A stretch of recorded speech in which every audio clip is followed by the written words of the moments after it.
नमस्कार दोस्तों, मैं डॉक्टर अरुण, आपका मित्र, अपने चैनल पुरातन विज्ञान पर आप सभी का स्वागत करते हैं। हाई बीपी की बात अक्सर होती रहती है क्योंकि इसका संबंध हार्ट अटैक से है, लेकिन बीपी का एक दूसरा भी पक्ष है, वो है लो बीपी, जिसकी चर्चा बहुत कम होती है लेकिन बहुत खतरनाक होता है। तो आज हम बात करते हैं लो बीपी के बारे में, एक ऐसी समस्या जो धीरे धीरे इंसान को अपने गिरफ्त में ले लेता है और मौत की नींद सुला देता है। तो लो बीपी में है क्या? अगर आपको चक्कर आ रहा हो, थकान महसूस होता हो, आंखों के आगे अंधेरा छा जाता हो, कोई काम करने की इच्छा नहीं होती हो, सवेरे सोकर उठते हैं उस समय बिछावन छोड़ने की इच्छा नहीं होती हो, तो आप सावधान हो जाइए। हो सकता है कि आपका बीपी लो है।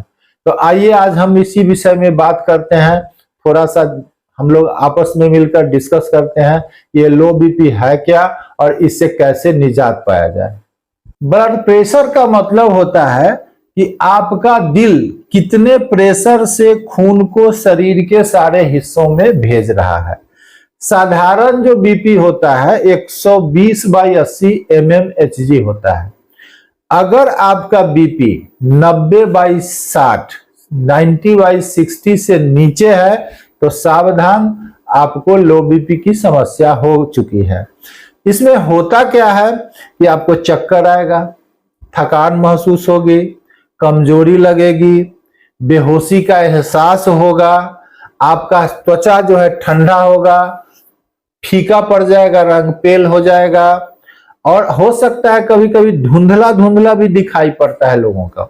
तो ये है लो बीपी का समस्या। लो बीपी का कुछ कॉमन कॉजेज होता है, कुछ साधारण कारण होता है। उसमें पहला होता है डिहाइड्रेशन। अगर आप पानी कम पीते हैं तो आपको लो बीपी हो सकता है। ज्यादा दिनों तक भूखे रहना या उपवास के नाम पर भी भूखे रहना, इससे भी आपको लो बीपी हो सकता है। छोटी छोटी बातों को मानसिक रूप से समस्या बनाकर स्ट्रेस लेना, इससे भी आपको लो बीपी हो सकता है। अगर आपको कोई हार्ट प्रॉब्लम है तो ये भी आपका लो बीपी का कारण हो सकता है। आपका अगर हार्मोनल इनबैलेंसिंग है, विशेषकर एड्रिनल ग्लैंड का, तो इसके कारण भी आपको लो बीपी हो सकता है।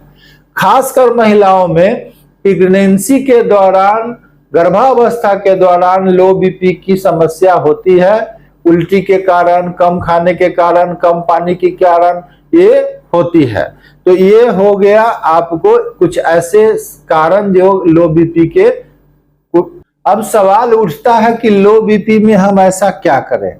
तो कुछ घरेलू उपायों को हम डिस्कस करते हैं जो कि तुरंत उपलब्ध हो जाता है घर के अंदर। तो अगर लो बीपी है तो आप नमक युक्त पानी पिए या ORS का घोल पिए।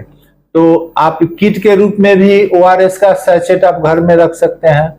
ग्लूकोज घर में रख सकते हैं। ग्लूकोज पानी पीने से भी लो बीपी कंट्रोल आता है। कॉफी या चाय पीने से भी लो बीपी कंट्रोल में आता है। पानी अधिक पीने से, सुबह से शाम तक में 8 से 10 गिलास पानी व्यक्ति को जरूर पीना चाहिए, इससे भी बीपी कंट्रोल में रहता है। इसके बाद थोड़ा थोड़ा खाना, बार बार खाना, इससे भी लो बीपी कंट्रोल में रहता है। और रात में सोते समय आप दोनों पैर थोड़ा अपवर्ड या तकिया लगाकर थोड़ा पैर ऊंचा करके सोने से हार्ट को मेहनत करने में आसानी होती है, उसको ज्यादा प्रेशर नहीं लगाना पड़ता है। क्योंकि आपका बीपी लो है तो इससे मस्तिष्क में खून पहुंचाने में उसको आसानी होती है। तुलसी के साथ किशमिश खाने से भी लो बीपी में बहुत अच्छा फायदा होता है। तो घर में तुलसी का पौधा रखें या तुलसी का अर्क अब रेडीमेड आता है रखें, घर में किशमिश रखें।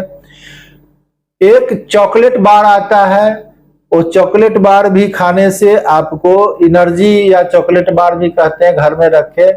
थोड़ा थोड़ा खाने से भी लो बीपी की समस्या ठीक रहती है।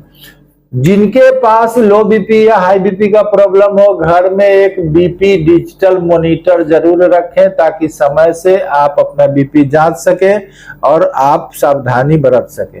तो दोस्तों, ये छोटी सी परिचर्चा थी लो बीपी के विषय में। दोस्तों, अगर आपको ये छोटी सी परिचर्चा लो बीपी पर अच्छी लगी हो तो आप लाइक जरूर करें, अपने परिवार में, अपने मित्रों में शेयर करें ताकि वो भी समस्या के बारे में जान सके। समस्या छोटी नहीं होती है, छोटी ही चीज जानलेवा हो जाती है। तो मेरे चैनल को आपने सब्सक्राइब नहीं किया है तो सब्सक्राइब करें, लाइक करें, शेयर करें, हमारा प्रोत्साहन करें। धन्यवाद, नमस्कार।